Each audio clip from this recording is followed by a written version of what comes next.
Assalamualaikum warahmatullahi wabarakatuh. Saya Nizam Abi Al-Azhar, nomor absen 27 dari kelas 10 RPLC. Pada kesempatan kali ini saya akan mempresentasikan mengenai CSS. Perkenalan, CSS adalah bahasa Cascading Style Sheet dan biasanya digunakan untuk mengatur tampilan elemen yang tertulis dalam bahasa markup seperti HTML. CSS berfungsi untuk memisahkan konten dari tampilan visualnya di situs.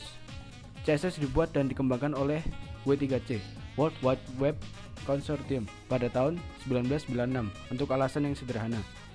Dulu HTML tidak dilengkapi dengan teks yang berfungsi untuk memformat halaman. Anda hanya perlu menulis markup untuk situs. HTML dan CSS memiliki ketertarikan yang erat karena HTML adalah bahasa markup, fondasi situs, dan CSS memperbaiki style untuk semua aspek yang terkait dengan tampilan website. Maka kedua bahasa pemrograman ini harus berjalan beriringan.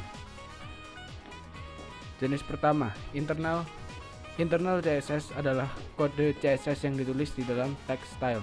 Internal CSS juga dikenal dengan sebutan embedded CSS.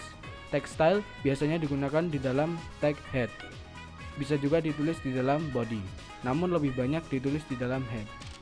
Seperti ini contohnya.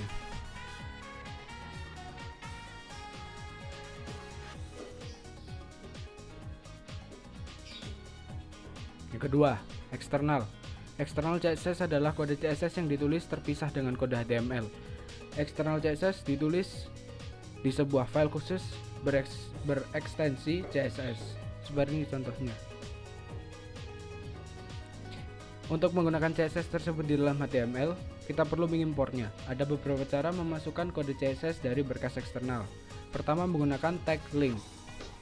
Seperti ini. Atau juga bisa menggunakan import.